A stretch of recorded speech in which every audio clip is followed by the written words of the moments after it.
আমি সরাসরি চলে যাব একবার সাখাওয়াত মেমোরিয়ালে, যেখানে ভবানীপুর কেন্দ্রের গণনা হচ্ছে। তৃতীয় রাউন্ডের শেষে 858 ভোটে মমতা বন্দ্যোপাধ্যায় এগিয়ে গেছেন বটে, কিন্তু শিবাশিস মৌলিক আমার সহকর্মী দেখাবে বিজেপিতে একেবারে আনন্দের উচ্ছ্বাস। ভবানীপুর ঘিরে মিষ্টি বিতরণ শুরু হয়ে গেছে থার্ড রাউন্ডের পরেই।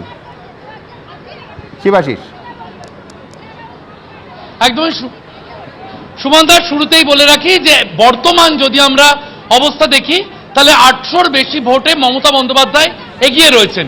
কিন্তু সেই সময় একটা ছবি প্রীতম চক্রবর্তীর মাধ্যমে দেখাবো। একেবারে বিজেপির যে ক্যাম্প, সেখানে দেখা যাচ্ছে লাড্ডু বিলি হচ্ছে। এবং কেন এই লাড্ডু বিলি? কারণ শুভেন্দু অধিকারী তিনি একটু আগে সংবাদ মাধ্যমের মুখোমুখি হয়ে বলেছেন, প্রীতমকে বলবো লাড্ডু খাওয়ার ছবি আরো একবার দেখাতে, যে এই যে ক্যাম্প, এই ক্যাম্পটি কিন্তু সুমনদা বিজেপির ক্যাম্প। কিছুটা এগিয়ে রয়েছেন মমতা বন্দ্যোপাধ্যায়, কিন্তু এখানে দেখা যাচ্ছে শুভেন্দু অধিকারীর অনুগামীরা লাড্ডু বিলি করছেন। কারণ শুভেন্দু অধিকারী নিজেই একটু আগে বলে গেছেন 2 রাউন্ডে তিনি এগিয়ে রয়েছেন, তারপর তৃতীয় রাউন্ডে মমতা বন্দ্যোপাধ্যায় এগোবেন এবং এরকম 3টি রাউন্ড চলবে। আবার 10 নম্বর রাউন্ড থেকে শুভেন্দু অধিকারী এগোবেন।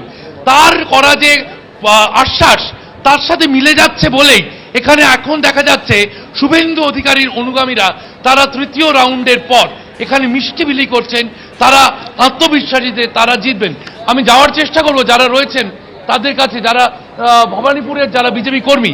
নবীন মিশ্রা, ভবানীপুরের শুভেন্দু অধিকারীর যে প্রতিদ্বন্দ্বিতা তার অন্যতম লড়াইয়ের কারিগর। আমি সরাসরি চলে যাব নবীন মিশ্রার কাছে। কি আশা করছেন শুভেন্দু অধিকারী, কি আশা? শুভেন্দু অধিকারী রাজ্যে এলওপি যেরকম উনি 5 সাল লড়াই দিয়েছেন, আম জনতা ওনাকে কিরকম সমর্থন দিয়েছে আপনারা টিভি চ্যানেলে এখন দেখবেন। 175 সিটের কাছাকাছি আমরা এগিয়ে। মমতা বন্দ্যোপাধ্যায় এখন 800-র বেশি ভোটে এগিয়ে, এটা আপনারা আশা করেছেন? কোনো চিন্তা নেই, আমরা এটা জানি।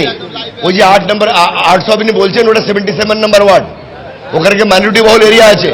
আপনি 10 রাউন্ডকে পরে দেখবেন কি হচ্ছে। 10 রাউন্ড, 1 রাউন্ড 2 রাউন্ড আমরা আগিয়েছিলাম, এখন 3-4 রাউন্ড উনি এগাবেন।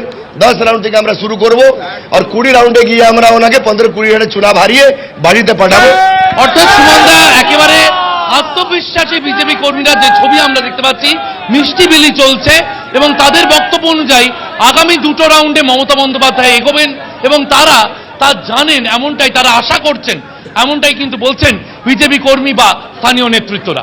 সুমনদা। ধন্যবাদ। আমি দর্শকদের কয়েকটা আপডেট দিয়ে, এক হচ্ছে পশ্চিম মেদিনীপুরের সবং, মানস ভূঁইয়া এগিয়েছিলেন, এখন পিছিয়ে পড়েছেন 693টা ভোটে। মানস ভূঁইয়া সবংয়ে পিছিয়ে পড়েছেন।